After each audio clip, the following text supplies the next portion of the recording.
I found that nothing in life is worthwhile unless you take risks. Nothing. Nelson Mandela said, "There is no passion to be found playing small and settling for a life that's less than the one you're capable of living." Now, I'm sure in your experiences in school and applying to college and picking your major and deciding what you want to do with life, I'm sure people have told you to make sure you have something to fall back on. Make sure you got something to fall back on, honey. But I never understood that concept, having something to fall back on. If I'm going to fall, I don't want to fall back on anything. I want to fall forward. I figure at least this way I'll see what I'm going to hit. Without consistency, you'll never finish. So do what you feel passionate about. Take chances. Don't be afraid to fail. There's an old IQ test, was 9 dots, and you had to draw 5 lines with a pencil within these 9 dots without lifting the pencil. The only way to do it was to go outside the box. Don't be afraid to think outside the box. Don't be afraid to fail big, to dream big.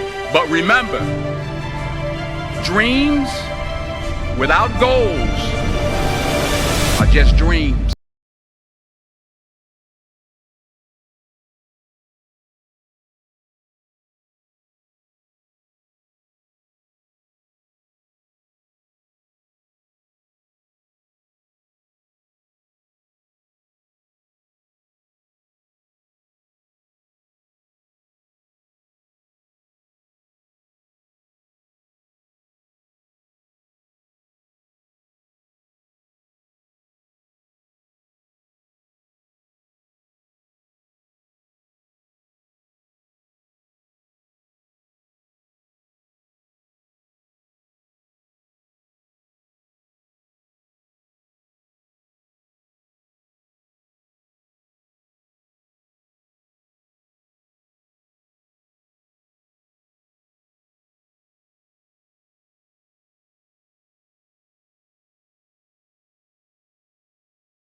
I just got back from South Africa. It's a beautiful country, but there are places there with terrible poverty that need help.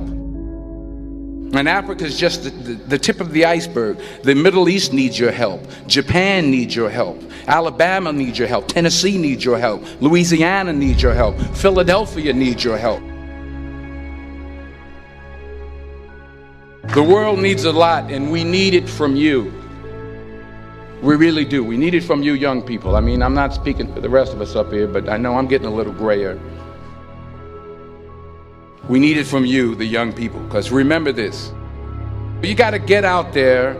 You got to give it everything you got, whether it's your time, your talent, your prayers, or your treasures. What are you going to do with what you have? I'm not talking about how much you have. Some of you are business majors. Some of you are theologians, nurses, sociologists. Some of you have money. Some of you have patience. Some of you have kindness. Some of you have love. Some of you have the gift of long suffering. Whatever it is, whatever your gift is, what are you going to do with what you have? All right, now here's my last point about failure. Sometimes it's the best way to figure out where you're going. Your life will never be a straight path. I began at Fordham University as a pre-med student. I took a course called cardiac morphogenesis. I couldn't read it, I couldn't say it, I sure couldn't pass it. So then I decided to go into pre-law, then journalism. And with no academic focus, my grades took off in their own direction. I was a 1.8 GPA. And the university very politely suggested that it might be better to take some time off. I was 20 years old. I was at my lowest point. And then one day, and I remember the exact day, March 27th, 1975, I was helping my mother in her beauty shop. My mother owned a beauty shop up in Mount Vernon. And there was this older woman who was considered one of the elders in the town. And I didn't know her personally, but I was looking in the mirror, and every time I looked at the mirror, I could see her behind me, and she was staring at me. She just kept looking at me. Every time I looked at her, she kept giving me these strange looks. So she finally took the dryer off her head and she said something I'll never forget. She said, "Young boy, I have a prophecy, a spiritual prophecy." She said, "You are going to travel the world and speak to millions of people." And in the years that followed, just as that woman prophesied, I have traveled the world and I have spoken to millions of people through my movies. Millions who up till this day couldn't see me, who up till this day I couldn't see while I was talking to them, and they couldn't see me, they could only see the movie. They couldn't see the real me. But I see you today, and I'm encouraged by what I see. And I'm strengthened by what I see. Because taking risk is not just about going for a job. It's also about knowing what you know and what you don't know. It's about being open to people and to ideas. The chances you take, the people you meet, the people you love, the faith that you have, that's what's going to define you. Never be discouraged. Never hold back. Give everything you got. And when you fall throughout life, remember this: fall forward.